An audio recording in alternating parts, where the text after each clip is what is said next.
Hello, everyone, and welcome back to the Star Stuff Podcast ANDOR Season 2, Episode 789 Spoiler React Show. My name is David. I'm Colin. Craig 5 standing by. And I'm Ted. And we just... Yes, thank you. And I think we just saw 3 incredible episodes. I think everyone agrees here. But before we get started, we want to definitely thank all of our awesome top-tier Patreon supporters out there. Lee McCallan, Kevin Leininger, Deb McCaffrey, Zach Netzel, Maya Morris, Adam Haber, Front Row King, Cam from Indiana, Mariana Tia Arnold, Rest Jedi 27, and Alex Blundell. Thank you so much for your awesome love and support. Also, if you're looking for a lightsaber, there's Force stuff in Andor now. Spoiler alert. LegionSabers.com. Use code STUFF at checkout. 15% off when you check out. They got all kinds of lightsabers, accessories, and stuff, so check them out. Yeah, guys, I think these are the best 3 episodes that Chef's kiss. I have seen. Yeah. I mean, Good. I was in front of the screen just like tensed up, but it was great, you know? I mean, all the just suspension and masterpiece. Absolute masterpiece. the writing, the dialogue, the acting. I mean, it's all come together. This is the 3rd block, the second to last, the penultimate block of Andor Season 2. I don't know how next week could top it. That ending made me really excited because of there was so much. Okay, again, if you are watching this, full spoilers. So if you haven't watched Andor, go watch it. It's in the title. Experience it, cry, do No all excuses. the emotions, and then come back. That's right. But honestly, these were the episodes that I think led that is helping us get to where we see Cassian in Rogue One, because he went through a lot in these three episodes. Yep. He was part of something so gruesome. Like he was there. He was trying to assassinate someone. He wasn't able to. And then he was part of the Gorman massacre. He did escape. He killed a bunch of people in the Senate building. He left it to come home to have someone leave him. The love of his life left him so he could stay and fight for the rebellion. Is gone. All of his his dreams to kind of go off and have a normal life are kind of shattered at this point. He feels betrayed, and when he does meet K2 for the first time, like we saw, where he's pointing the rifle at K2, well, I felt that. I felt his whole mood just change. Like he just doesn't give a crap anymore. Like it's like boom. I'm in it. I'm locked in. Let's go. And that just one scene felt like something out of Rogue One. And that was pretty cool. So there's a lot to talk about. But yeah, I love these episodes. Yeah, lots of connective tissue, some familiar faces. Starting off with episode 7, and that was entitled Messenger. Mm-hmm. And just going through it at the very beginning, we get the pyramids of Yavin 4.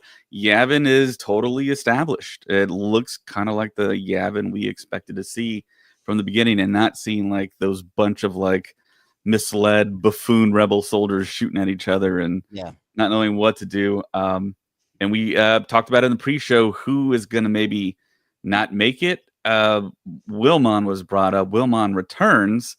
And he's kind of a central figure. I didn't think he would be as central. Edu was made mention. Of course, Edu is, you can trace that back to Rogue One. Mm-hmm. That's where we saw Galen Erso last. The relationship between Cyril and Dedra, we got to see that a little bit more realized. And we actually see Dedra kiss Cyril, which was surprising. I didn't think we were going to see that at all. We got a little bit of Force stuff in there. When Andor's shoulders hurt, he had blaster fire. I don't think, I guess it was off screen, right? His injury? Yeah.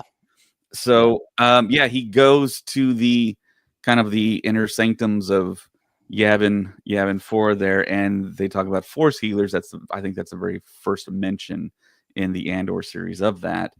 And the force healer approaches Andor and like senses his importance almost. And I thought that was kind of an interesting thing there. And they almost kind of like made allusions to maybe Andor being almost like force sensitive in a way. Some like that a wasn't the variation vibe of I that. got. I got more like a No? feeling like that he was important through the force. Right. Yeah, not the traditional force sensitivity, but there was something tied to the force there. I Force don't know valuable. if we had force. Yeah, that's a good way to say it. He gets healed. The force healer heals him. Yep. We get Draven back from Rogue One, General Draven. I figured we would get him back. And I think this is the first appearance of the Ewing, right? In Andor. I believe so. Yeah. Wait. Did we see it last week at some point when he tried to leave? No, we didn't. I thought we did, but that was a completely different transport. I was surprised we didn't get anything of a Saw. That kind of surprised me. So it feels like you've seen all the marketing stuff for Saw already. No, because the last thing for Saw that we see is because we actually did get a shot of Saw on the planet Jeddah. We do see a different shot of that. So at some point we are okay. We get to see him in his last. Yeah. So my guess they'll probably save that. I mean, well, they have to. It's going to be the last 3 episodes. Yeah. Doku Gato in YouTube there says 10 of 10, no notes. Well done. I agree. I mean, I hope I'm not prisoner of the moment here, but those were the 3 great episodes. They were pretty incredible. Yeah. Mention of General Dodonna in there. And of course, we all kind of knew that the Gorman Massacre was going to be shown in this 3-episode block here. And Andor and Willman fly back to Gorman. And that line that was delivered in Rogue One, where we hear them say rebellions are built on hope. Yeah, was delivered from like the concierge to Andor. Yeah, which I don't think anyone predicted. And of course, we've seen him assemble a sniper rifle before, and he hides it in his very kind of 1980s-esque suitcase there on Gorman. Anything else that stuck out to you guys from the episode 7 there? From 7, boy, it's so hard to remember when you have like 3 episodes. So we didn't get that. Well, yeah, I didn't think we got the rebellions are built on hope until the episode 8, just because it was right before. It was 8. I'm sorry, I jumped the gun there. It was a great moment. There were a lot of great moments. Yeah, I'm just so intrigued to see what these next 3 episodes are, because we're so. I mean, I don't know. To me, that kind of felt like a season finale in a way. And it did. Yeah. Yes. So it's crazy that next week is the 3 last episodes. Like, that's it. That's what I'm saying. No Andor. We're done. Yeah. Hey, it's crazy. But yeah, I'm with you on that. Do we have any more initial reactions from the people watching? Oh, there was the slap to Cyril by the one girl, and then I was wondering if there was something there.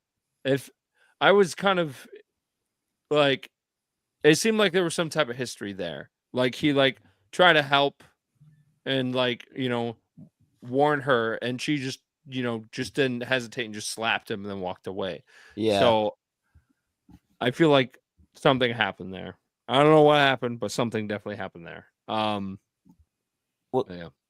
I mean, clearly he had no idea what was going on, and he put it together way after other people had. Yeah. which was kind of surprising in a sense because, he's, meeting with Dedra and talking about things and, knows that there's action going on of some sort. So it was kind of shocking to see that he put it together so late after the other guy had. But I guess he just blindly trusted Dedra, Well, I mean, he was in love with her, so to speak. But Cyril had more humanity than Dedra. Dedra actually went through with it. Yeah. She had more ambition than he did. Yeah. True. But she was also under the gun to do it more, too. She's an ISB. What were her options at that point? Yeah. Mm-hmm. Yeah, and I mean, and that carried over in episode 8 in a very interesting way. Like there was a lot going on in episode 8. I don't think there's anything more to talk about episode 7. Yeah. We can go into 8 because 8 was just phenomenal. It was just great, but sad. So sad. I expected it to play out a little differently for some reason. I thought maybe they were going to use the TIE fighters and bomb them or something. That's what it felt like too. That the TIEs were just flying overhead just very aggressively. They were using it as a distraction. And I also, the other thing is, Brooke and I thought that they would allow Cassian to kill Dedra because then that was going to be like the spark that would, they would be like, hey, the Gormans attacked. That was and then we're attacking because it's self-defense, so it's fine. But instead, they had their own Imperial sniper and they killed one of their own, which is wild to me, which means they were so desperate to get the kyber crystals and everything on a Gorman. Which we learned that. I mean, and it's been hinted at, but it was pretty much confirmed that they were strictly there to get the kyber crystals out of. Is it kyber crystals? I thought it was like caltite or something like that. Yeah, caltite or whatever it is. Yeah. Caltite. Okay. Well, they were basically grabbing stuff for the Death Star. They are calling it the Energy Project, but we know it is for the Death Star. Right. But yeah, so then they the assassin guy, I can already see people in the 501st already trying to figure out to make that costume because he looked cool, but it was weird because it wasn't a scout trooper, and most snipers you see are scout troopers, so it was interesting. It was a guy just wearing a cloak and he had the Imperial symbol on his shoulder. Yeah, and just say, oh, okay. Because the helmet restricts your vision. He would have missed clearly. But scout, no, that's stormtroopers. That's a different class. I don't know, man. Just that's see a different class. Those scout troopers, they can hit the can. Oh, what about Bill Burr's character? He was a scout trooper. What about the scout troopers at the what about the scout troopers in Mandalorian season 2? That's what I'm talking about. Or the last they episode. Couldn't hit the can. That was the last episode of season 1 where you had Jason Sudeikis. Yeah, he couldn't hit that can, and he was a scout. And he was slapping around Grogu in the bag. And then he's shaking the gun like the gun is rattling. It depends on the person, okay? I'm just saying. It threw me off. But they did look cool. The guy in the robe and the assassin look cool, and I'm curious of what class of trooper that was, or it was off the books or something. I don't know. But yeah, that Gorman massacre was rough, and then Cyril going in and just choking Dedra was wild. Yeah, that was absolutely crazy. He just lost it because all right. And Craig, I need your analysis on this. Uh-oh. What do you think he was going through? Last time he choked a woman. No. Because of Craig is good at analyzing people. So Craig, what do you think was going through through Cyril's head in that scene.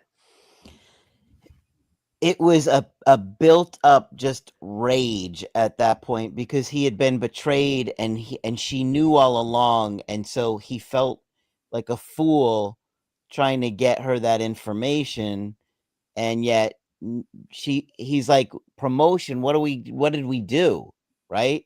Like, she's like, we're gonna get a promotion. He's like, wait, what did we do? And then so he's like,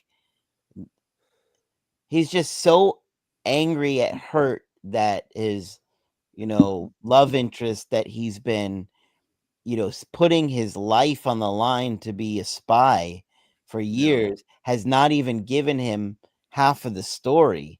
Now, the thing is that she didn't know a lot of the story either. She knew way more than him, but you could feel through that episode that there was a lot that they weren't telling her about how they were going to do the massacre and how they had already planned that, and she didn't know that was going to happen either. But he didn't know what she did or didn't know, and it just made him lose it. He was on the like he was ready to murder her. I mean, he said it. He said if he said something about, tell me it's a rumor, I'll throw you out the window or something. Yeah. Right? Yeah. Yeah. He No, literally. I think it was out of like pure kind of like anger that he was kept out of the loop. He like felt betrayed. Maybe he felt jealous that that he wasn't in there. It was like, that moment really showed his true colors of like, he's just power hungry. Like he wanted to climb to the top. He was happy about all of the promotions. Deidre kind of opened that up to him. And I think maybe in a way he also felt bad for the Gormans too. I think there's a lot to depict on how he was feeling. Yeah, sure. I didn't get the power hungry at all from him. I got the fact that all these people are about to die, and he. I think he meant prior to the episode building up. Yes. Yeah. Yes. Yeah. Well, I'll add to it that his whole world has like came down. Like, there are people within the Empire that actually really do feel like it is a better way for folks, and they believe in the system, and they believe in the discipline, and they believe in the rule of law. But he just witnessed, like, his whole belief system is gone. Like, the rug has been pulled out under him. There's a little bit of shame in there. There's a little bit of embarrassment in that. Yep. And that's the reason for his reaction. It's not only that he was kept out of the loop, but he's not on board with any of this whatsoever. Well, and then you think about, he knows all these people that are about to. He could feel it brewing up that they're gonna die, that something really bad is gonna happen. Yeah, like, he knows. He goes in that room with all the KX droids. He sees them, and he just knows it's going to be horrible. What's about to happen? That was scary, man. That was a scary moment. Him like walking in, just like seeing all of like the security droids, and then one just kind of turns his head, like towards Cyril, and then Cyril's like uncomfortable. I was uncomfortable seeing that. I was like, oh man, like I can already tell things are about to go down. And there was so much happening in the chaos of the massacre, and that moment Cyril actually, like, he sees like Cassian. I was like, there's no way that is happening right now. And he saves Deidre's life. Unknowingly. Unknowingly. Do you think that was like, I thought he knew. It felt to me like he saw Cassian aiming at her. Well, no, he remembered her from.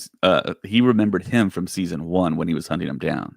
No, wasn't he aiming the gun at the time? I can't remember. It happened so quick. Yes, he was aiming the gun. He had Dedra in his sight, and then like he tackled serendipity, got hit by Cyril because he recognized him, and he is in essence the start of this whole thing, and he knows it. He was Do at you the beginning. think Andor's been his mission? Yeah. Andor's been the reason why he keeps falling down the ladder within the structure over there at the Empire. Like, he keeps saying, like, this ghost exists. Yeah. And for a long time, people laughed at his face. And now he finally sees him. But I don't think he knew Pedro was about to be assassinated. Just Yeah, looked like it was just he's finally irony. here. The reason why I'm on this planet to begin with is to find this man. I've never seen a human feel more defeated than Cyril when Cassian was just like, "Who are you?"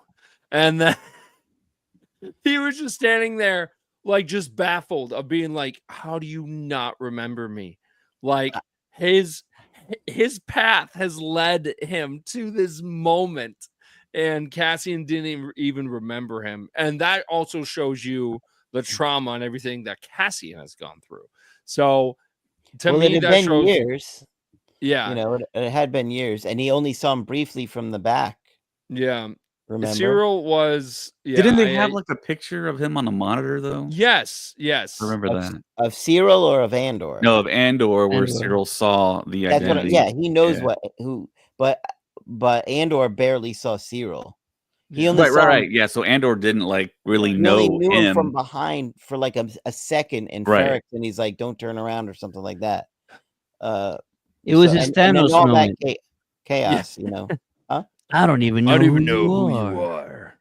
Yeah. But it felt like more than that to me too in that look, and it was almost like, is he sympathizing? Is he with the Gorman? Is he is he on the verge of like joining the rebellion because he walked away from Dedra. He said good luck. Yeah. And kind of like let it up to fate in a way. Was he gonna go in that direction? It almost felt like he might have. This was great writing. This absolutely was great writing. Every single scene was like, to me, was a showstopper. It was absolute, like, just a thrill ride all the way through. And it almost felt like the fact that we knew the Gorman massacre was going to happen, it helped this episode because we knew it was going to happen, but they still built up all that tension and nervousness. I was just like, oh, when's this going to happen? Who's going to die? Yeah. I mean, it's a remarkable thing. The song too, that song that the Gorman people were singing. Yeah. I was just like, oh no. This is felt all so real. It was like pulled from real life, you know. It did. Yeah. It was and there was a song at the end of the first episode too. What was that? It was like an opera song. Yeah, I think they did a choir type piece. Yeah. And there was the music in these episodes were just incredible too. I mean, I don't know how anybody could watch these episodes and not think the show's incredible.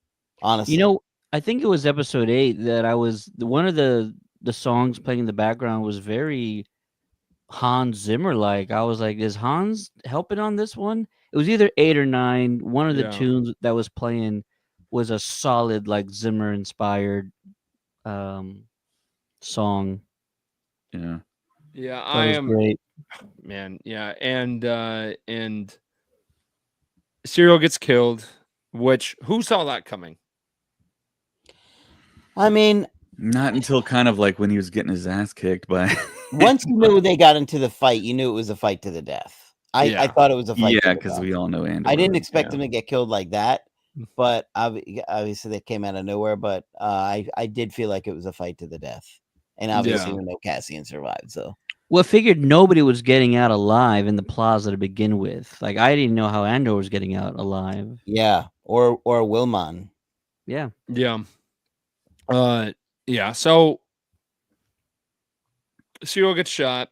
They leave the area, and then they're getting chased by security droids. And then which were terrible. They were terrifying. They're Terminators. You shot them, and they kept on coming. They did nothing to him, and then when they'd hit somebody, they'd go 50 feet in the air. Yeah. So, what do you guys think about that? I mean, that's a little bit of a retcon, right? I mean, why? Because K2, when he got shot, he went down, and I mean, he got shot, and you saw a hole.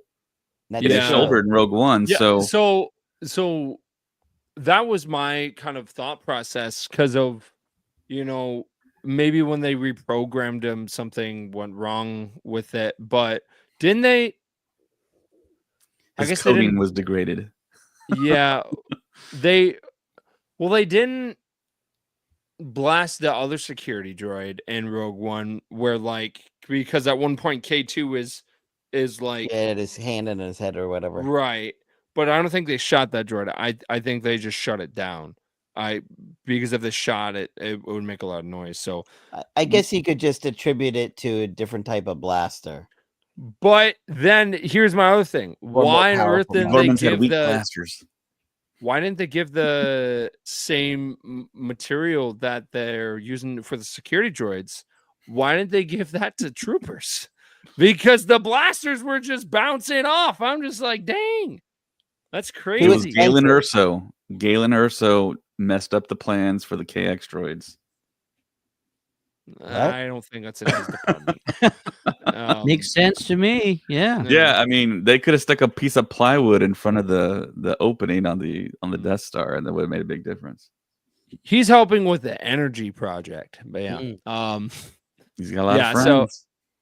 So K2 gets he gets slammed to the wall. He gets cut in half. Yeah.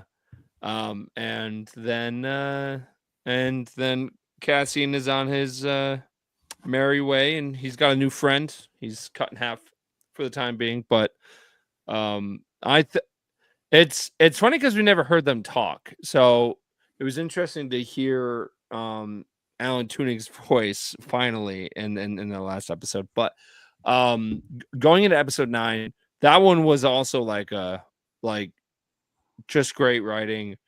There were a lot of stakes going on. There were a lot of spycraft going on, sneaking around. And then you have the main stuff. Spoilers, the Emperor didn't show up. And it was a Covenant again. I know. I had the mindset. We tried to tell you, Colin. I know. But but honestly, it would have been more impactful, in my opinion, if the Emperor was there. Could you imagine her saying that to his face, and then he's just sitting there, like he would have to restrain himself to just sit there, and then he would send in the royal guards and stuff like that. Yeah, that would have made the stakes higher, because more than stormtroopers chasing after her. That would have been really cool. It would kind of weaken the Emperor a bit if she did manage to escape his wrath like that and he was there. You know what I mean?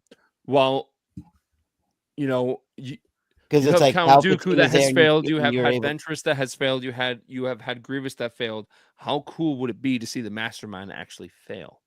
I mean, it's not the first time we've seen him fail, because we saw him in Star Wars Rebels. He was in the world between worlds, and he was trying to chase Ahsoka and Ezra, and he wasn't able to catch them. He also wasn't able to turn Ezra, because he tried to turn Ezra and send him into a different dimension thing. That's a whole other episode. But so let me get he this fell straight. there. You're saying if the Emperor was in the Senate on the podium, he could have stopped him on Mothma?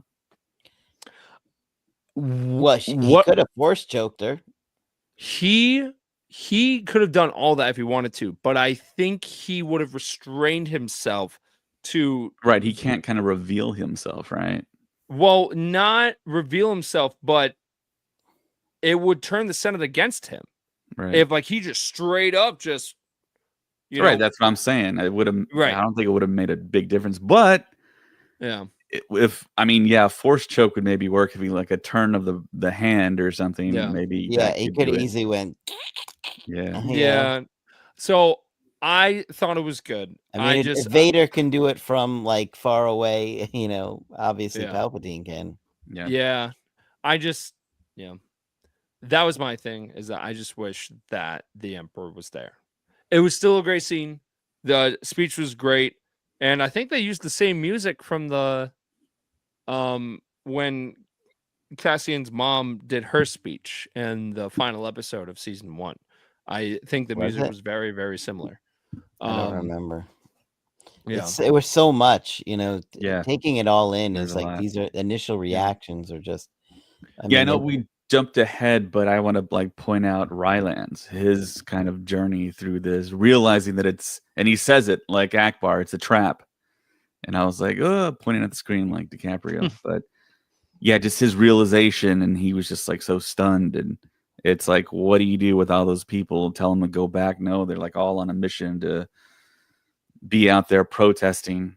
And yeah, it was heartbreaking for him. But I mean, he kind of served a purpose by saving Andor's life by killing Cyril. Yeah. So he served a purpose in the story there, so to speak. Yep.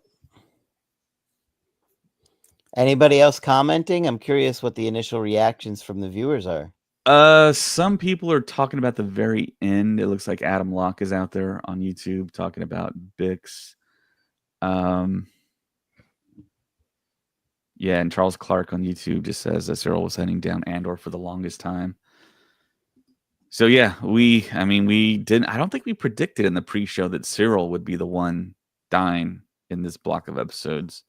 No, but that's the guy that did. But I guess you want to start talking about the last episode here.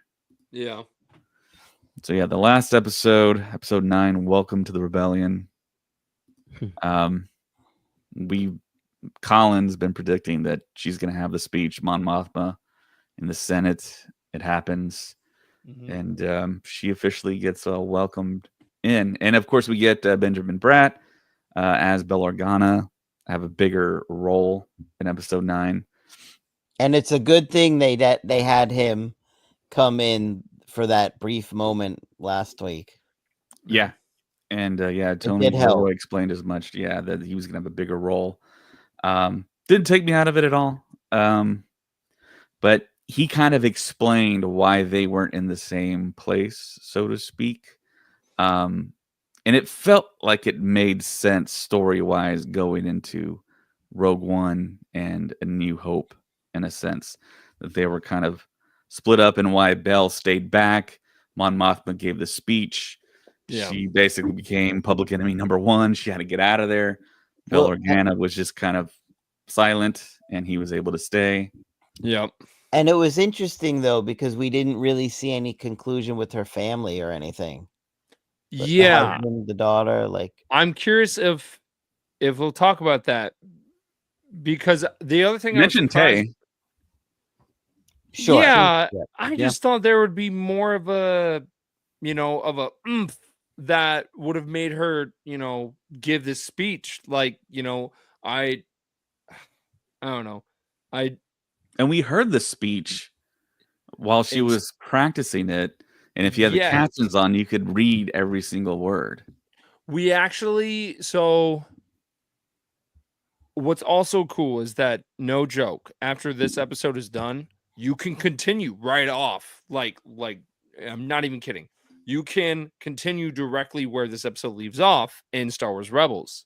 There is the episode of where Mon Mothma is like, she is leaving Coruscant. Her ship is in distress from Attack of the Empire, and then the Ghost crew gets her on her ship, and then she gives the speech out to like a bunch of other ships, and that's when more people join the rebellion. So if you want to see that, go watch Star Wars Rebels. I'll find out the exact episode, but it leads directly into that, which is so cool that they're able to do that. And they mention a bunch of different things about it. So, yeah, super, super cool. Very nice. And it was a great episode. Watching her try to escape was so intense. Yeah. Even though we knew she was going to be okay, it was just very, very just and the nerve-wracking. Her driver that came out. What was his name?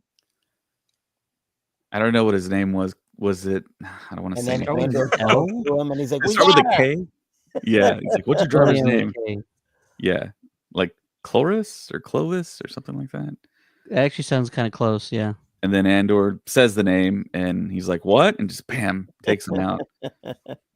Well, it was surprising to me that Mon was like, "You shot that woman in the face." It was like, of course she shot her in the face. She was literally ready to shoot you in the face. Yeah. So that episode that I'm talking about is season 3 of Star Wars Rebels, season 3, episode 18. It's called Secret Cargo. The description is the Ghost crew helps to transport a rebel leader. And no joke, this episode of Rebels happens right after this episode of Andor. So if you want to see the continuation, go watch that episode. It's like, it's cool. But yeah. Yeah, and apparently in Star Wars, they 3D print their fake IDs. Yes! I thought that was cool. I thought that's pretty sick. There's a lot of costume builders I know that will be very happy of seeing that. It's probably not exactly a 3D printer, but like, the concept is there, which is pretty sick. So yeah. But, yeah. And apparently everyone is bugged. There's listening devices for all the senators. That was great. Everywhere. That was a great scene. And then seeing how they're constantly monitoring it and everything. Yeah, and it seems like Mon Mothma was the only one to break hers. And her, I don't know, what is Erskine technically, her like assistant? Or, I mean, he was basically acting like an assistant this whole time. I guess so. But I don't know what his official title is. But yeah, he's been helping her throughout this whole time. And he reveals to Mon Mothma that he's been working with Luthen since the wedding. So I don't get why Mon Mothma took like such offense that Erskine didn't say, "Hey, I'm working with Luthen." I mean, they're on the same side technically, I mean, you're not supposed to have secrets with the people that's on your side. Yeah, but you're on a side that has secrets on top of secrets hidden inside of other secrets. I mean, you don't say more than you have to when you're in the rebellion, when you're in this situation. I don't know. Well, I think anybody would feel betrayed in that situation. Yeah, I guess. So like I really trusted you with everything, and it's like on top, and you were basically a spy on me this whole time. Yeah. And Luthen figures out that someone on Bell's team is a mole basically for the Empire, which we don't know how he figured that out, but Luthen is the man in that department. He knows everything. Yeah. He knows what Colin ate for breakfast yesterday. He has friends everywhere. Yeah. So he checked the toilet. What are the odds that he's not being truthful? No, he was truthful because they did. The ISB woman tried to kill him. Are you talking about Senator Bail Organa, Ted? Yeah. Oh, okay. I don't know. He's not evil. He's no, not that he's evil. This just that he's playing both sides Mon for his agenda, right? And her sticking around would have been detrimental to his plan. I don't think that. No, just because of that's not his character. Yeah, it's his character is to do by any means necessary. Are you talking about Luthen or Luthen? Oh, I think David and I thought you were talking about Bail. Yeah. No. All right, so Basil G on YouTube says, in the safe house after the escape, they specifically mentioned Gold Squadron getting Mothma to Yavin. They're in the Rebels episode Secret Cargo along with Erskine. Sweet Easter eggs. Yep. Yes, we just mentioned that. Yeah. So go and check that out. Super, super cool. Which episode was it? It was episode 13. Okay, of season 3. Entitled Secret Cargo. Nope. Sorry, not episode 13. Episode 18. Okay. Season 3. Yeah, we're starting to get more connective tissue. That's kind of what I love. Yeah. I mean, absolutely. Is there anybody that watched these episodes that didn't enjoy them? I mean, is anybody commenting that they didn't enjoy them? I think everyone loved these episodes. If you enjoy this show, I don't see how you could not like these episodes. I mean, even the details of like Andor being at the apartment and Mon notices that he knows where the drinks are or where the water cup is or whatever. And she's like, "You've been here before." Mm-hmm. Like, you know your way around here. I mean, the detail in that is just incredible. Mm-hmm. There's not a lot of reviews posted, but on IMDb, episode 8 is rated a perfect 10. Yeah. Oh my gosh. I mean, if 8 is a 10, what is... oh, yeah, 8 is the second one. Okay. Yeah, 8 is a 10. Yeah. Yeah, I loved it. And the thing is, they've been kind of telling us how and when and why and all that stuff since the beginning of the season. So it's kind of they've been playing the long game, really, without us really knowing it. And it's a false flag is what we call it. It's a false flag for anybody who thinks the Empire doesn't have it in them to go this far and do take this much devious action to complete their mission and agenda. Well, there you go, right there. They're willing to destroy an entire planet on false pretenses to get what they want. So they're pretty despicable if you didn't already know that. Yeah, they're essentially the correlation to the Nazis here on Earth. Did anyone else? I don't know if everyone had the sound up, but I could have swore I heard the engine sound of a TIE Reaper from Rogue One on Coruscant, and they were showing the ships flying when the sound came up. Are you talking about in episode 8? Episode 9. I don't recall. At what point? It was right before I think Mon was going to take her trip to the Senate.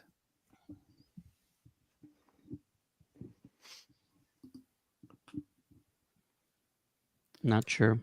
I don't know. The next thing I think, going through here.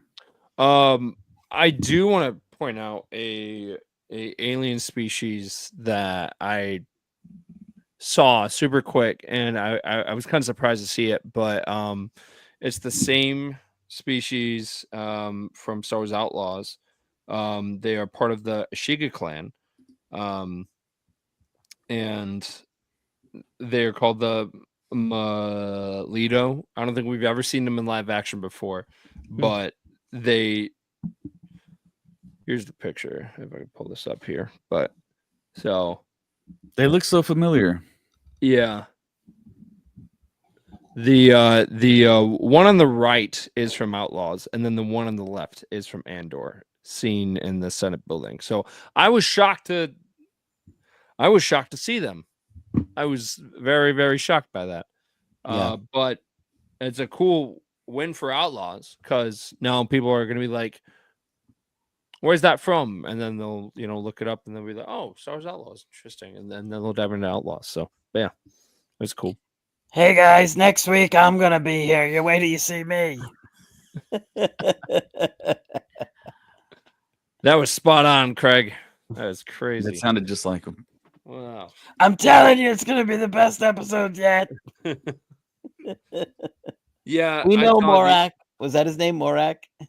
Moroff. Yeah, Moroff. Morak is his middle name. Yeah. Yeah. Morak. So we're gonna get Morak next week. So we know that the last episode is gonna lead. It's gonna lead directly into Rogue One, and that's why Moroff has to make his appearance. Yeah. So yeah, it looks like everyone in chat wants to talk about Bix and what happened with Bix. So of course, in the pre-show, we were trying to predict who was going to die. Essentially, it feels like Bix kind of left the show. Maybe. I don't think that's we'll possible next week. I don't think so either. Yeah. So she's gone somewhere, but we all know what's going to happen with Cassian. So maybe they never see each other again. It's heartbreaking, man. Maybe she goes back and picks up B2EMO, and they reunite. Oh my gosh, yeah, that's like the happy ending for the series. I missed that droid. Could you imagine, like, the after credit scene is just Bix and B2EMO maybe watching like a news channel, and they talk about like the Rebel Alliance went to Scarif and blew up, and she's just watching, and like it's sad and stuff like that. But then you kind of learn of where she was, and oh man, it's sad. The show is going to end, and it's going to be sad. They're going to retcon Rogue One, and Bix is going to swoop in and pick up Cassian, and they're going to check off, and we're all going to be happy again, guys. Don't worry about it. Do you guys remember when they said there was actually supposed to be a wedding in Rogue One? I remember, David, we talked about this like a long time ago. Dude, there's so much information in Star Wars that probably already got pushed out with all the new information. Yeah. But I was going to point out... we're going to see a wedding. Luthen and Dedra. Yeah, I was going to point out Adam Locke on YouTube. I thought Bix would die and be Cassian's motivation. I think we all kind of figured that, but they went a different, more unique way. But this is even more sad because we know what happens to Cassian. And I feel like Bix will be the one to eventually come back to nothing that's tragic.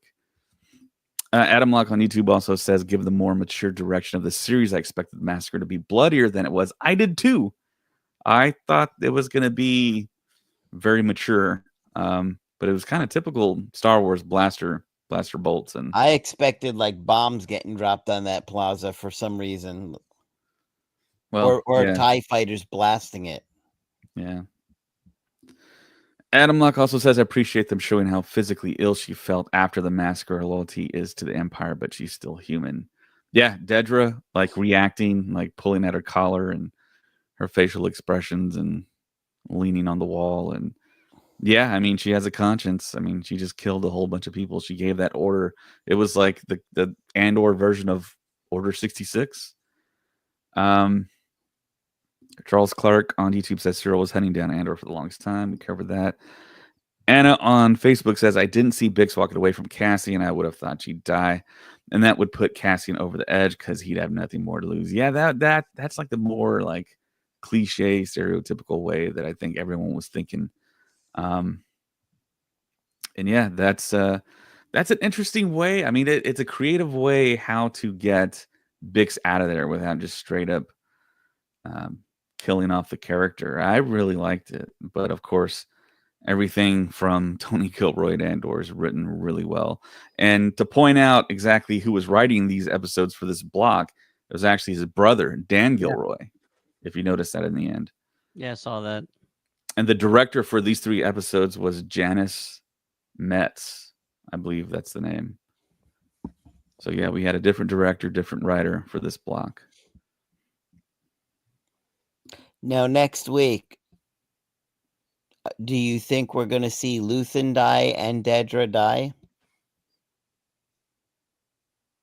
I think we're going to get a whole lot of people dying. Yeah, I would bank on Luthen going.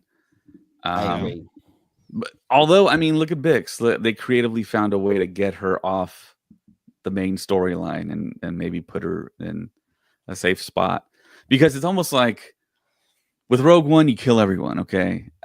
With Andor, it feels like you can't do that in Andor. You got to have some sort of happy ending for some of these people. And I think they found a way to do it with Bix, which... when you really think about it, when you do like a Monday morning quarterback thing, it makes all the sense in the world that they did it like that.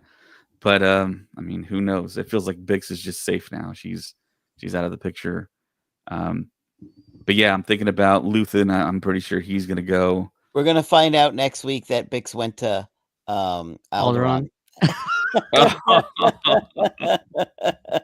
Could you imagine that?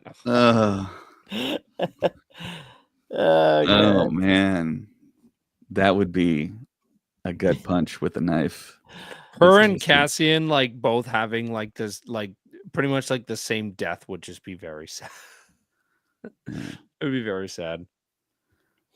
And I kind of knew that we're going to get K2SO in this block of episodes, but I mean, it was almost like an after credit scene. Yeah, where they're in Yavin, the birthplace of K2SO. They have them strapped down.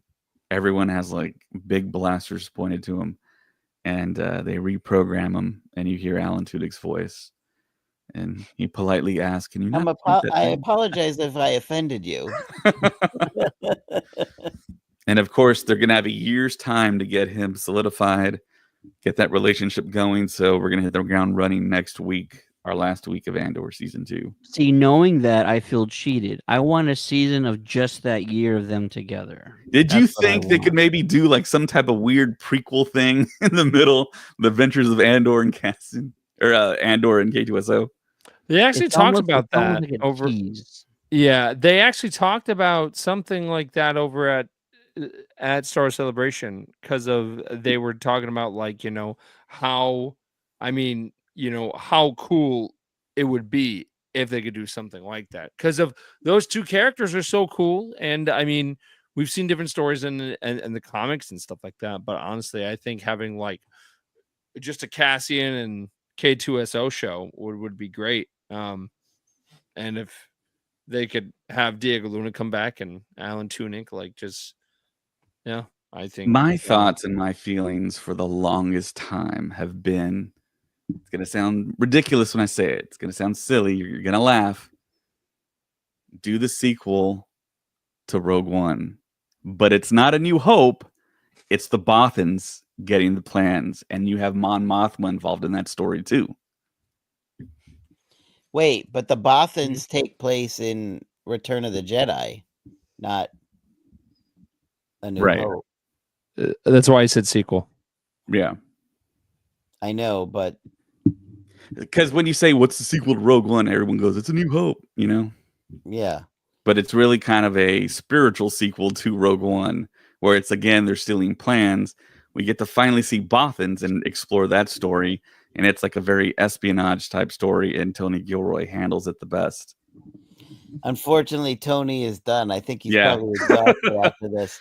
But you have to find someone else. What did he brought? Just what an incredible show this has turned out to be. Yeah. I thought the first two blocks were, good, but this was the one where I was like, okay, I'm lining this up with just underneath the Narkina episodes, because of the Narkina prisoner ones were just phenomenal. Those are like my favorite episodes. Yep. Because I was also, so they also showed Melshi in that last episode too for a brief second, and for a small second I really thought when Cassian like went to his home hut and he walked in there, I thought we would maybe see Melshi kind of waiting with Bix, and then Kino Loy would come around the corner, and then that would have been like, oh my god, he survived. He somehow swam. I would be happy if we see Kino. I don't know, man. I'd love to see him. Well, Andy Serkis has been like very coy about that, about his return. So I don't know. Yeah. But he's also the busiest guy on the planet. Oh my god. Yeah, I mean, his like main thing right now is the quest for Gollum. Yeah. So, but yeah, that would be. It's pretty wild that they're going to do another one with Ian McKellen. I mean, the man is like 88 years old, isn't he? He keeps saying, hurry up. What took you so long? Yeah. So, somebody online made like the meme.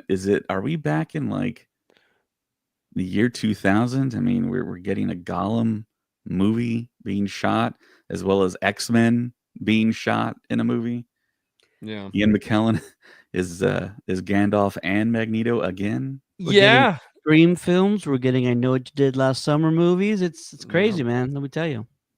These next couple of months are going to be wild. I think May is just the tip of the iceberg, like honestly, because if you have Mission Impossible, you have the live action Lilo and Stitch. June, help me out in June, guys. I'm tired, so I'm not thinking all the way through here. Jurassic Park. We're all exhausted, emotionally. We're all exhausted, physically. Yeah. Because in July is Superman, Fantastic Four, and Jurassic World. and Superman. So yeah. I got what one is for in you, June? Colin. June is 28 years later. Yes. Yeah. July is Superman, Fantastic Four, and then Jurassic World. And Ted, David, and I will be there when over at San Diego when Fantastic Four comes out. So Breaking news. Blah, blah, blah, blah. We haven't mentioned that, but yeah. Sorry. You're good. You're good. Go ahead. Oh, cool. Wanna tell me some more? There you go. Ted, David, and I are going to be at San Diego Comic-Con Wow. of this year. Wait a minute. I thought Craig was taking your place, Colin. That's right. Oh, What yeah, happened, yeah. Ted? Here. Sorry. What's that? Coming. So I have a Colin big is gone. announcement for everybody. Ted, David, and I are going to San Diego Comic-Con this year. Ted, I didn't know. You didn't tell me. I'm sorry. No, it's totally fine. It's not a big secret or anything. But yeah, okay. it's You're pretty making funny. it sound like it. I'm so sorry. Yeah. No. So It's all good. all right, cool. Yeah. And David's gonna sneak Craig into Hall H. David's I'm gonna very do good like at the whole sneaking like weapons. Obi-Wan and into Leia Hall H. thing where we're walking through. I'm gonna have a trench coat. He's When gonna is stand San on your Diego Comic-Con? last weekend in July. Yeah. Awesome. You gotta go, Craig. Yeah. The tickets like sold out. Like, don't you have to win a lottery to get tickets? We'll talk. Yeah. Yeah, we'll talk later. Yeah. I'm sorry. Whoops. That's on me. So yeah, guys, one more pre-show and react show left. Can't for believe it. There's Andor. only one more week. Yeah. Yeah, and no future live action Star Wars on the horizon, right? Nothing until next year, No. right? Ahsoka. Yeah. We got Ahsoka season 2, and then we have the Mandalorian and Grogu coming out, and then we have Maul Shadow Lord as well. That's not live action, but it's still pretty exciting stuff because that's gonna be like the next animated show. I haven't even got to 2 see years? the new ones yet. Starfighter. I mean, yeah, but that's never a confirmation. They just like it's something that we just assume that's going to happen every year, but most likely it will. No. The movie Starfighter, Star Wars. Yes. 2027 will be that movie. Ryan Gosling. Yes, Yeah. Craig was talking about Tales. That's never confirmation, but these. No, what was the one that just came out? Tales of the Underworld. Yes. I haven't seen that yet. Oh, it's fantastic. I know. I have to see it. It just came out a couple days ago, right? Yeah. So I loved it. I haven't been able to watch it yet. No. But I heard it was fantastic. No. It was good. Did you see it, David? I haven't seen it. No. Ted? No, it's been a very busy week. We're busy guys, Craig. Zach and I might do a breakdown of it tomorrow. Maybe. Okay. Yeah. I heard it was great. I just haven't got to see it yet. I've been watching season 2 of Mandalorian with my daughter. Mm. So we watched the entire season 2. We did like a Star Wars week. We went to like Galaxy's Edge last week, and we rode Star Tours 4 times. That's fun. So, and then we've been watching season 2. We just finished the Luke episode tonight. So, that's been my favorite season of any Star Wars property, and mine too. This second season of Andor might rival it, depending on how they stick the landing. But this is right up there with season 2 of Mandalorian. I love you see Boba Fett, Bo-Katan, Luke, Ahsoka. I mean, it was just that first episode. Yeah, that first episode of season 2 also is so cinematic. Like as soon as you get to the Grey Dragon fight, it's like they went into like IMAX or something. Yeah, like just chef's kiss. That whole thing. I remember that next morning I called David. I like watched it like 3 times that morning. Like, oh. And then at the end of the episode, you see Boba Fett. Yeah. I mean, that's the first time we had seen him since Return of the Jedi. Yeah. Exactly how Patton Oswalt said he would come back. Yes. Yeah. Well, that's because they copy what Patton said. Exactly. I had that question lined up for him when I was over at C2E2. I was so close, but it just didn't work out. But I would have loved to, heard his reaction again about that. But yeah. So yeah, I gotta watch that Tales of the Underworld show. Yeah, watch it. It's fantastic. Man, I'm gonna have to watch these 3 episodes again. They were just incredible. Mm-hmm. Yeah. There you go. Is there anything else, David? Do we have any idea what's happening next week in these episodes? Is there any rumors or anything? None. We're going in without knowing anything. Nothing. Just going in blind. And I'm fine totally with that, going in honestly. blind, doing these pre-shows blind. Yeah. Not knowing what's going to happen. Do a lot of we people think- do know what's going to happen. Yeah. I mean, do we think they're going to try and stop the drilling of Gorman? Like, I don't think so. I think the planet is a lost cause at this point. Yeah, because the Yeah, Death Star because we gets know they're going to completed. get it all anyway. Yeah. So maybe at some form, I guess we're going to find out that they don't know it's the Death Star yet, but they know some kind of secret weapon is being built, right? Because they were just kind of finding out about it in the beginning of Rogue One, but they must know something. So they I'm probably honestly find out next week is what happens. There's got to be something big and climactic that happens. Well, Cassian didn't know at the beginning of Rogue One that they're building the Death Star. No. Cassian doesn't know, but like somebody's gonna find out, and then has Right. to put Cassian on his mission. Right. So for me, basically, I am seeing these first 2 blocks of episodes as like we are leading up to the climax of the show, and then these 3 episodes that we just got, that was the climax, and then in a way these last 3 episodes that we get next week are going to be like the epilogue of that, because we know where it ends. We know exactly where we're going to end up at. We know, of where this is all leading to. So it's just going to be interesting to see characters' journeys end, and like, what happens to Luthen, what happens to Bix. Like, there's still a lot of characters that we thought probably weren't going to make it that are still around right now. So we got 3 episodes left to see what happens to everyone. Is it too ambitious as a fan if you want to see a battle next week? I don't think so. I think we are going to see a battle of some sort. Like that's what I need. Something's got to happen. It's got to be action packed in some way. Like a space battle? No, probably not. It could be on a planet. I'm just we haven't had like a war conflict, right? Like even in season 1, there was conflicts, but on a small scale. We've not had a military conflict between these 2 sides yet, and I really feel like that's what the show needs. But I'm wondering if that's just asking too much, because maybe the rebellion is still somewhat in the dark by the time Rogue One and comes around. You know what I mean? Are they all the way out of the closet by Rogue One? I don't know for sure. Yeah, that's a tough. The answer is factions. yes, because when you see that final space battle in Rogue One, they say those are rebel ships. They know the rebellion is a thing at that point. So maybe you're right, Ted. Maybe there is some. We need maybe there's an introduction of the rebellion to the Empire.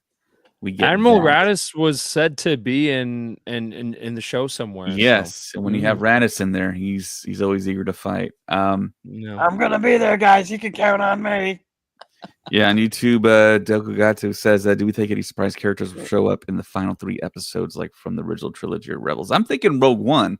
I'm thinking maybe like Bodhi Rook, possibly. I don't know, Galen Erso, possibly. There's been so much talk of getting Jyn Erso, and it's like, well, does that really work? If there would be very few that I think that would consider. You can't put in Baze. Well, I mean, tonight we got Draven, Melshi. I mean, well, Melshi. so I think we'll see Melshi.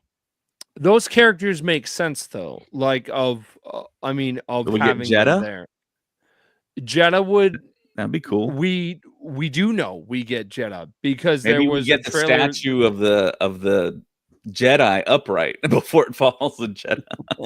Well, so I think the Jeddah statue that you're talking about, actually, we go to Jeddah in Jedi Survivor, and okay, yeah, it's already down.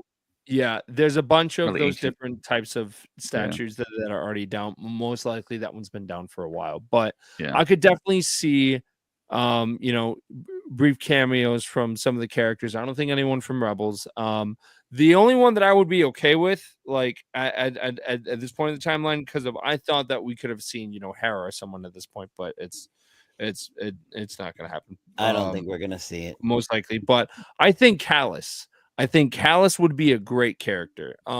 Agent Callus was like the main antagonist towards the Rebels crew and Star Wars Rebels, and then he became Fulcrum, and then he joined the Rebel Alliance, and then he worked directly with Mon Mothma and Bail Organa and all of them. So I think Callus would be a great person to bring to the screen. Wyatt Russell, Kurt Russell's son, who plays the U.S. agent, actually has been fan cast as his character for a very long time. So, he does look like him. Yeah, I think that honestly would be sick. Yeah, but Gilroy, I don't think is trying to do any of that fandom stuff. He trying to create his own characters and stuff. And now we have to wrap up what's going to happen with these characters we've been following for 2 seasons. Luthen, Dedra. Now she's lost. Cyril. Andor's lost Bix. We still have Val, but she lost. What's her name? Her lady friend. Yeah. Cinta. Cinta. Yeah, the guy that killed Cinta was the guy that saved Cassian and ran that K2SO, future K2SO. Yeah. Are we ever going to get Captain Rex in live action form? Yes. We did in Ahsoka. I know, but we didn't see his face. and his this is actually a costume thing. His bicep pieces were actually I heard they did that on purpose to mess with y'all. Why do they want to mess with the Star Wars fans? I didn't hear that one. I heard somebody's that was let me just let me guess pieces and screw Matt with the file first. Idea. Yeah. Matt Martin would think of something. Matt Martin strikes again. Yeah, no, that's not what happened. It was definitely a mistake, but yeah. Yeah, so I would love to see Captain Rex. My guess is season 2 of Ahsoka. I think that's where he's going to show up. I didn't like how they didn't have because we actually got the concept trailer for season 2 of Ahsoka, and they said like the main kind of it was shown at Star Wars Celebration at the Ahsoka season 2 panel, and basically it was concept art. James saw it. It definitely leaked online. But they showed all of the main characters, like Zeb is coming back. Chopper has like a sniper rifle at some point in the concept art trailer, and it's just like, wait, what? So it's just like Captain Rex was not there. That was one character I was hoping that would pop up in there. Maybe they might be saving that for a surprise. They just started filming it like a couple of weeks ago, but yeah. I don't know. I'm a little bit worried about Ahsoka season 2 because if we're focusing on Thrawn, I don't see how you could not have Luke, Han, and Leia a part of this story. Admiral Akbar's back. But you know what I mean? Like, this is 5 years after Return of the Jedi, roughly. Yeah. Right? Somewhere around there, like 5, because it kind of goes along with Mandalorian. So so Luke, Leia, and Han have to be a part. They're not going to not be there for the uprising of the Empire again. Dave Filoni is still doing his movie. We know that. That will be like his movie. That's probably where they're going to show up. I don't think they're going to show up in season 2. It will be all about, the two sides of the coin. You have Hera and Ezra and Admiral Akbar fighting Thrawn. And then you'll have Ahsoka and Sabine fighting with Shin and Balin's Skull.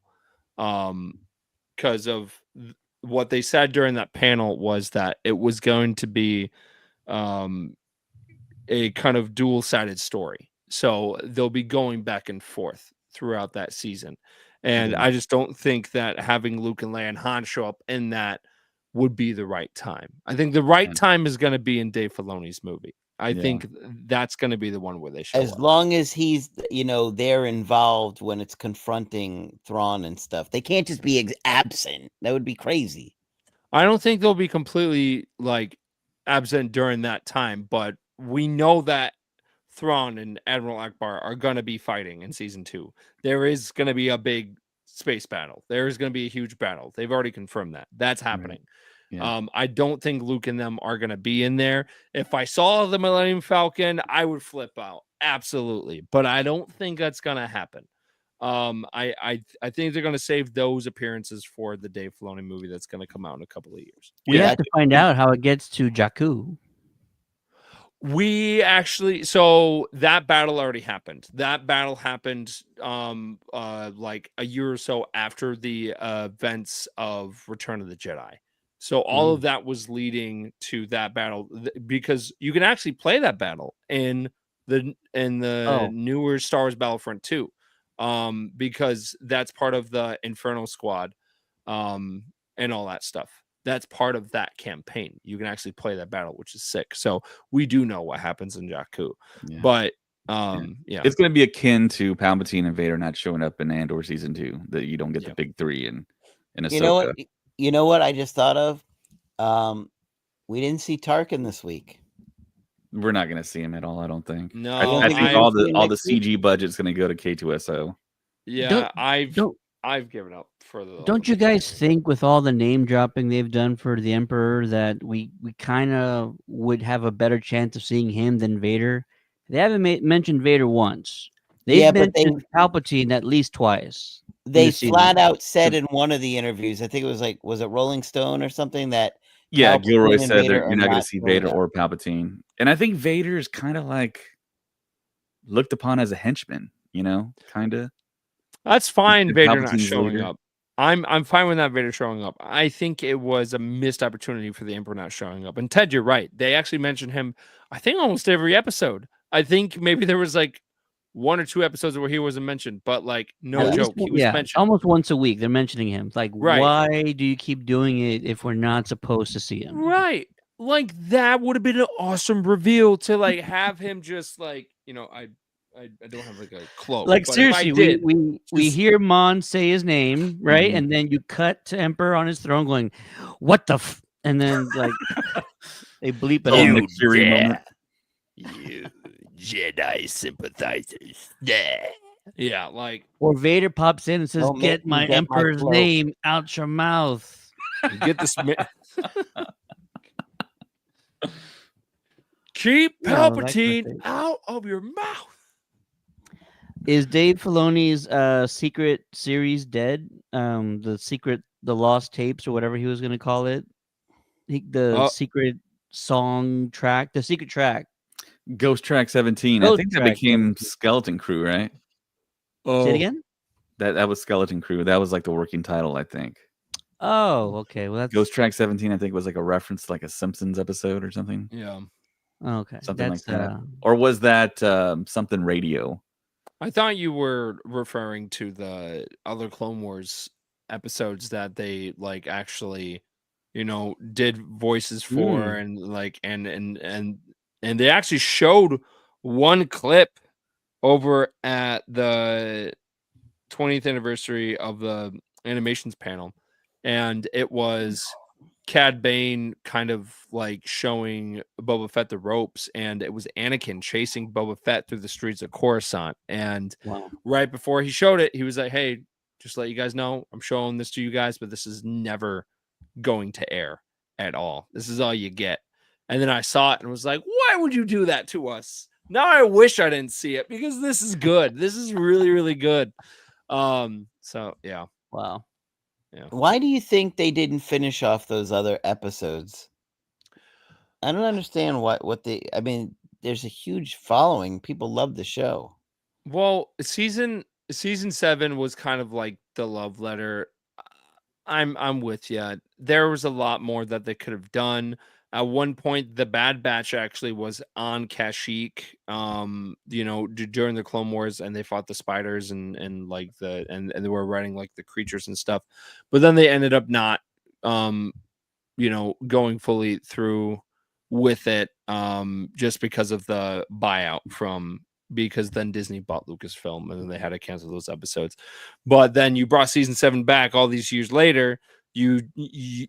They had the resources to do it, and I'm with you, Craig. I don't know why they didn't put more out there, but they're doing it in kind of interesting ways with Tales. I mean, Tales of the Jedi was remarkable, and Tales of the Empire, and Tales of the Underworld. And I think Tales of the Underworld is very interesting because the way that the stories end kind of feel like there's a lot more to tell. I gotta watch it. I gotta find some time really soon. Yeah.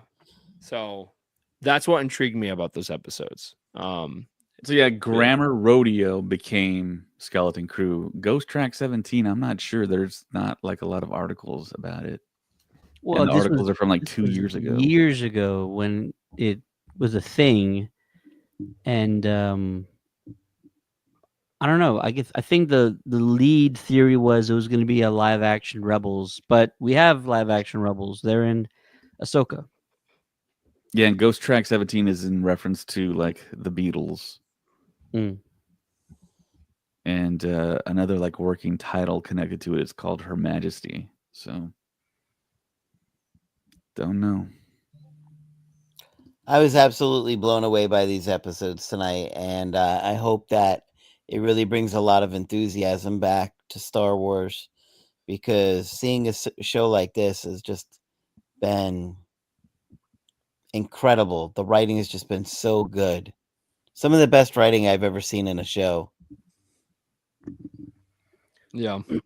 And such a massive scale. It's not like just a well-written show, but the scale that they did. It's like, in the early seasons of Game of Thrones where the writing was just so good.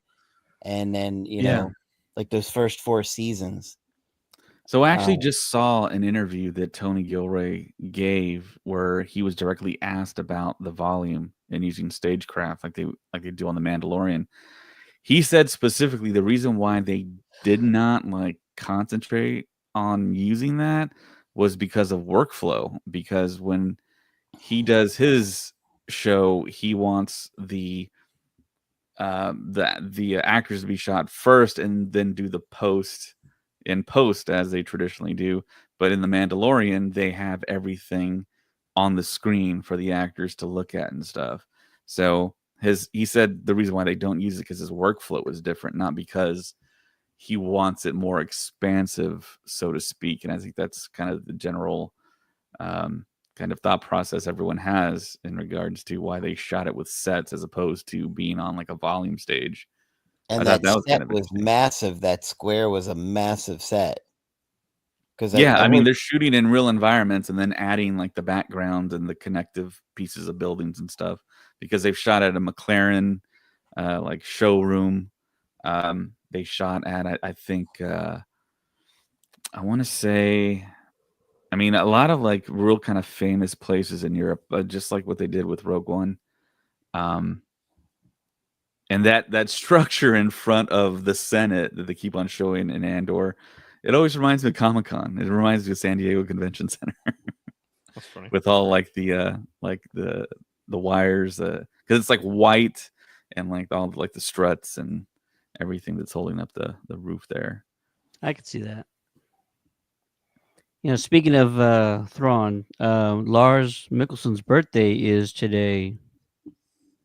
And he stayed in Japan. He went to another convention Wow. in Osaka, I believe. And I think I'm not sure if any Star Wars people joined him. But yeah, he stayed in Japan. He didn't leave with the rest of us. But yeah, I mean, I would love to see Galen Erso in Andor some way, shape, or form. I mean, he did the whole thing in Japan. I don't know. Would it make sense to see him? I mean, we'll probably see Krennic next week. Well, they're talking about the energy project, and we've seen a few kind of science officers in I think in the round table that they had a few episodes ago with the science patch on. So yeah. Well, I loved tonight's episodes, and I think most people are going to be really happy with what we got. yeah. I can't imagine next week topping what we got today, but if by some miracle it did happen, wow. So now, after seeing these 3 episodes, you still think there's no way it could touch Empire Strikes Back as far as greatness? I mean, listen. That's still. What if we get a big twist? These episodes were fantastic. And some of the best Star Wars we've ever gotten, for sure. But, The Empire Strikes Back is just, that's just, that and A New Hope are just untouchable, because of what A New Hope did. It created this, and the magic behind it, and all the technology that they created to do that movie. It's just on another level. And then Empire Strikes Back, that just the last 30 minutes of that movie are just perfect. Going with the carbonite chamber all the way through the Luke and Vader. I mean, it's just the best 30 minutes ending to any movie, in my opinion. Yeah. Sure. I mean, sometimes things are grander, like you might have a bigger fight with Avengers or whatever. But to me, that's not necessarily better when it's wild chaos. Like not that Endgame wasn't great in a lot of ways, but to me, it was more emotional with like Vader and Luke fighting like that. You know what I mean? In a tight knit space where Luke had no choice but to sacrifice himself or join him. It's iconic. There's multiple iconic moments in Empire. I got actually 2 thoughts about next week, and I already talked about one of them. I think I will be very disappointed if we don't get some sort of major conflict. And if we don't, they'll have to replace it with something of equal value, and I don't know what that could be. So that's number 1. Number 2, I wouldn't put it past Tony, because remember, these weeks are a year apart. Mm-hmm. A whole year. BBY1. I would not put it past Tony to bring back Bix for something dramatic. Maybe they write like a storyline where she just misses Cassie and she changes her mind and he goes off to some mission or something. Well, it's been a whole year, so she didn't really change her mind, but if it gets she could change her mind that she wants to pick up Cassie and get him out of the rebellion because she chooses the rebellion. So, or she just says like, "You're not going on this fight without me today," and she doesn't make it out. That would be dramatic. How would you not have her in the final, basically the finale? I don't think she's going to come back. I think they had a beautiful send-off. I don't think you bring her back after going into such a long send-off with that whole video message and everything. Had she maybe we saw parts of the message and not the whole thing, and you know what I mean? But it felt like a real sincere finale. So it seemed like, why undo all of the the momentum of that and everything that just to undo it next week. And for what? You know what I mean? She's not going to see. I don't think she'll see Cassian again. Yeah, I've seen some reactions online to tonight's episodes, and it looks like everyone just loves them. Oh yeah. But okay, so where do I think something's going to happen with Dedra? I don't think she's going to survive. You think maybe she has like some kind of like redeeming I saw one picture, but I hesitate to even bring it up because it might be. I saw a picture. I don't. Maybe we even showed it on the show last week. But it might be spoilerish. So yeah, don't talk about it if it's possible spoilers, because I don't know anything, and I don't think Colin does or Ted does either. I'm sure we all saw this picture, and we may have even shown it last week. Is it the one where Max Rebo is just, he's just he's homeless on the street. Yeah. Yes. Well, at this point during the timeline, he's trying to figure out his career. So yeah, I mean, he blew up. He had a big song called Jabba's Sail Barge. It blew up. Not the sail barge, but his song. It went straight to the charts, and he's very famous now. Don't you dare hate on Max. So you can relax and be happy for his success. So, Colin, how many of these streams in a row has Max Rebo been mentioned on? 224. No, I really don't know. I just made that number up. But you should have been counting. It should have been a running gag on this podcast. Like, if you really want, I can actually do my homework. Had to get it in. Mention Max one more time today. Yeah. So I'm looking through Facebook right here, and like, this is why I brought up Empire Strikes Back, because this is the kind of stuff people are saying. You will never get a Star Wars story this good again. The stars had to align. It reached a height we won't see again, even if they try. It will be different. It could be different. It might not be such a mature. We'll never see a mature Star Wars like this again, but maybe more like the fantasy kind of, you know what I mean? Like Star Wars. We might get something like that. That would be really good. So honestly, we could see it again because James Mangold is doing a film here, and most of the stories that James Mangold has done have been very yeah, he's done some great ones like 3:10 to Yuma, Logan, yeah. Taika Waititi's films are all dramatic and very mature, so there's always that possibility. Wait a minute, are you being sarcastic? I am. Okay. I don't. It's so wild that Kathleen Kennedy brought his name up at Celebration. Yeah. It's like, I was surprised by that one. I was watching the live stream with Ted, and I was just like, huh? What the Sith? Somehow Taika Waititi returned. Like, yeah. That Thor movie was so bad. Love and Thunder. Well, they've been mentioning his of this project since 2020. Like, they got to mention something.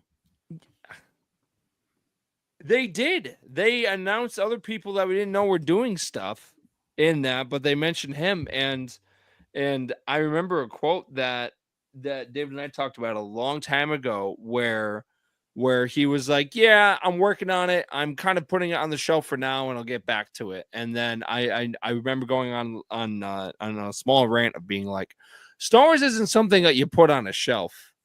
Like, that's something you focus on and you work really hard on it. Like, it's like, I always say, if you care about something, you make time for it. So I get other projects come in, and I know you get busy, but at the same time, that's Star Wars. That's a big deal, man. So, yeah. So these 3 episodes, best thing ever on Disney Plus. Yay or nay?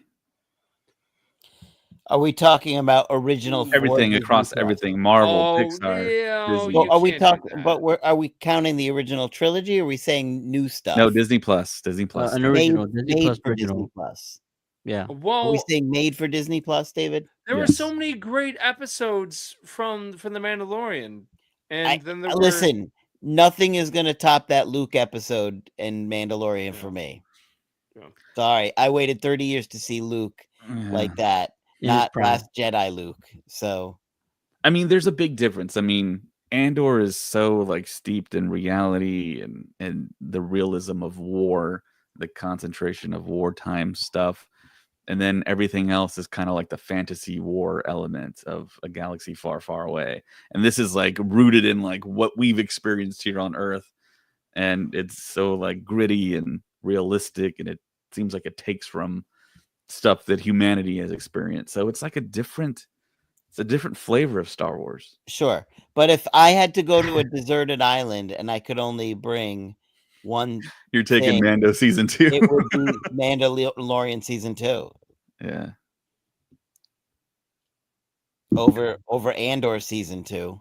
It's the best original thing on Disney Plus outside of Luke until Alien Earth comes out, which is a part of Hulu. I know, but it's still part of Disney Plus. Oh my god. Well, yeah, and Alien Earth? I have no idea. Alien Earth is when xenomorphs were on the planet before the original Aliens film was released. In the time, when is that coming out? September, August, I believe. August. Yeah. I think the best Disney Plus like episode ever to air was episode 1 of Book of Boba Fett when they walked into the area where Max Rebo was just. That was one of the Someone best. Someone cut his mic. That was phenomenal. I remember getting texts all day that day, and I knew exactly why my phone was buzzing at work. And then people were like, "Hey, your phone's going off. Are you okay?" And I'm like, "I'm great." Ted, is this really what you want to bring with you to San Diego? Because don't do it to yourself, man. He's going to be preoccupied with all the Max Rebo cosplayers walking around. Oh, yeah. Floor. What do you mean? He's going to be dressed as Max Rebo. What are you talking about? That is why Ted brought me sitting on the plane for 8 hours with Colin dressed as Max Rebo, and he'll be in character. He's going to set up like a puppet booth outside the hall with Max Rebo playing music for people as they walk by. Yep, I've got a Max Rebo Superman costume, Mr. Fantastic Max Rebo costume. I got them all, guys. He's got them all. I got them all. I'm just kidding. Yeah, if it's anything like 2024, there's celebrities just walking around. There's famous people walking around the show floor, and you can just go up to them and talk to them. I will be bringing Chewie to that one. So puts himself to sleep every night listening to Lapty Neck. That's going to be like his son's. No. His son's lullaby song at night. That's the. You think that's the number one song that they play? Uh-oh. Take it back. It is Jedi Rocks, my friend. That is the best one. Jedi Rocks is better than Lapty Neck? 100%, yeah. I don't know, man. The original was Lapty Neck. So you are telling me that the no cool day that song doesn't get you hyped up? Because that wakes me up every morning. Yeah, it's special edition, right? Yeah, and it's phenomenal. Man, we ran out of stuff to talk about. I was just trying to fill in the gap, guys. We're like, I think half of our listeners have fallen asleep by now. They don't even know. We've gained 2 more listeners since we brought up. They're jamming out to Max Rebo tunes. There you go. All right. Well, I think that is it. I think it's past Craig's bedtime. Yep, mine too. It's 1:09 in their neck of the woods. Yep. It's 12:09 for me and Ted, but Ted doesn't sleep, so it's all good for him. I'm a vampire. What a great evening of Star Wars, though. Yeah. Appreciate these moments, guys. It's going to be a long time after next week before we get some live action Star Wars. That is true, it's going to be a year. We got Star Wars Outlaws. Star Wars Outlaws is like the next big thing. I think. I don't think there's anything going on. Mando and Grogu come out next May, so we're not going to get any more live action Star Wars for another year. Mm-hmm. Look at how happy David is. What's going on over there, David? I'm not sure if I can read this because it goes against our policies and rules, but I'm going to do it anyway. Is it the comments that we have right now? Because I've been reading them too. No. It's under the comments in chat. But okay, because I was like, I don't know. Maybe I should. Maybe I should. It's basically the scroll of the Phantom Menace. It says Episode 1, The Phantom Menace. Turmoil has engulfed the Galactic Republic. The taxation of trade routes to outlying star systems is in dispute. And then someone made the comment, prequels were underrated. Oh, okay. Facts. Okay. I'm not sure how that goes against our trade. I think David's leaving some stuff out there. And when I first met Craig all the way back in 2017, he brought up the fact that children love taxation and trade routes. So yeah, it's like full circle here. But yeah. There you go. That movie was a bit of a mess. I liked it. Phantom Menace is a bit of a mess. Okay. I will barely stand for The Last Jedi. I get it. I wasn't a fan of it, but you talk smack about Phantom Menace, you and I are gonna have a problem. Dude, that movie, it's written. Come on, it was too focused on taxation and stuff like that. Have you ever seen the breakdown by Red Letter Media on YouTube? That is the funniest. There's like a 7-part series breaking down why Phantom Menace is a mess. Have you ever seen it? You didn't. It's hilarious.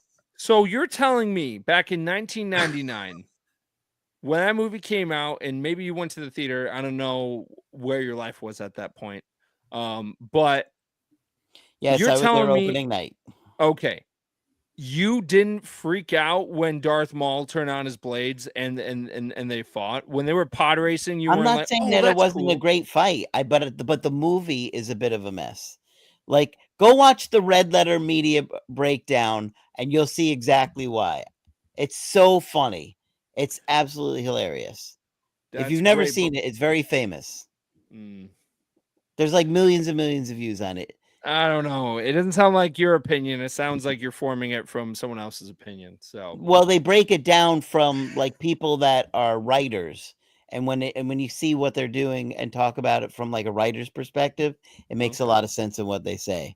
I'm not saying it's the most perfect film, but I wouldn't call the film trash. There was a lot of great things that came out of that film. I didn't say it was trash. I said it's a bit of a mess.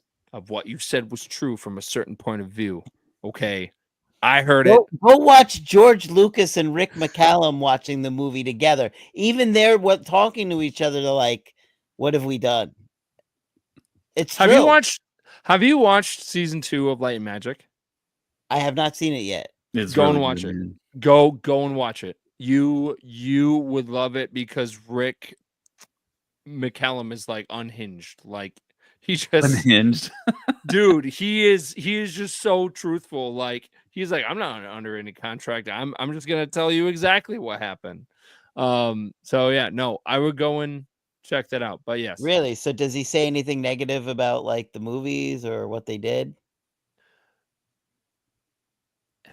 I don't quite remember him saying anything negative. Not truly negative. They were talking he about didn't like anything. Yeah. He was very like in depth about his experience, but not to the point where like he was talking trash about anyone or anything. Like he was very honest about like his role and what he was doing and what he was about and of what he thought of Industrial Light and Magic and all that stuff.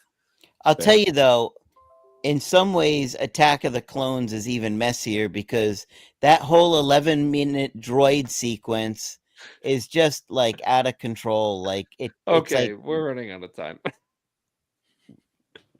What our both of our listeners have fallen asleep, David. We've actually gained 2 listeners. Oh, now we lost one. They're like, that's it, I've had it. Don't talk about episode 2. All right. On that note, for Craig 5, Ted, Colin, myself, thank you so much for joining our chat, interacting with us. Make sure to like, subscribe wherever you're listening, watching us. Also, please join our Patreon. Awesome Patreon supporters out there. My cable died. I had to order a new cable so I could do this podcast. So thank you for helping me with that. I actually ordered a couple of them backups. So yeah, thank you to everyone out there. LegionSabers.com, of course. Use the code STUFF, get 15% off. Instagram, we're streaming there as well at Star Wars Stuff Pod. Colin runs that. We're also on Twitter at Stuff Pod, where you can watch us as well. Blue Sky, just search up Star Wars Stuff Podcast. Also TikTok, there's a bunch of TikToks and a bunch of new ones on there with Ray and Colin that are blowing up. If you want to contact us, which we were on May the 4th, Star Wars Stuff Podcast at gmail.com. Can also you tell on that Facebook. story, David? I beg you. I beg you to tell the That's story. a story for another time. Yeah. Facebook, Star Wars Stuff Podcast group, and a Star Wars Stuff Podcast page. But I think all you guys knew that. And give us 5-star rating on Apple Podcasts, Spotify, if you could. That helps out the podcast a lot. And we know you're doing it because our rankings shoot up whenever we say this. So how about we say this? If we get like some more 5-star ratings, we tell a really embarrassing story. Come on, David, do it. Do it for the ratings. If we get 100 more 5-star ratings, we will post the video from Mosh Isley in San Diego. Oh, Jesus. Wait, what happened there? I don't think it's that bad, but that is a legend. Have you seen Colin's seen it, right? Yeah, yes, I have. Okay. Yeah. No, but we had a funny thing happen to us this week. Yeah, we don't need to talk about that on the If we get some 5-star ratings, I'm going to spill the beans. And join our Patreon for more off. Don't forget to check out Countdown City Geeks. We have a lot of stuff going on over there. Ted actually was just at a May 4th event that happened. The May 4th event in our hometown. Yeah. We had the original trilogy marathon. We had Hunter and Wrecker taking photos with the crowd. And we hosted Star Wars trivia games between the movies. And I also conducted a Chewbacca impression contest, which was hilarious. I wish I was there. Cool. There's people who think they can do a pretty good Chewbacca, and they really can't, and it's hilarious. Do you remember any of the trivia questions, Ted? They were all over the place. I mean, just some of them were snowballs. I mean, easy, and then softballs. Softballs is what I meant. Some of them were softballs, and then I don't remember anything that was like really, really difficult. It was funny because one of the ones was, what is the planet that Chewbacca's from? And anytime I hear somebody ask that question, I automatically think of Fanboys. Yeah. So. Kashyyyk. I automatically think of Kashyyyk. But yeah, like Colin said, how many Y's are in it? Yeah. Yeah, check it out. Free advanced screenings. That's like the huge perk for, I think, going to the website, checking it out. Checking out the Instagram for Countdown City Geeks. There's constantly giveaways and a lot of coverage for everything else, and including Star Wars interviews. Galore. Colin just did some, and and everything is Max Rebo free. So, actually, yes, there has not been anything that I have done on Countdown that involves Max Rebo. So. That may change. No, we had to tell him no Rebo. Yeah. Ted was like, that was stipulation. Yeah. Ted was like, listen, we will bring you on, but if you mention Max Rebo at all, this is it.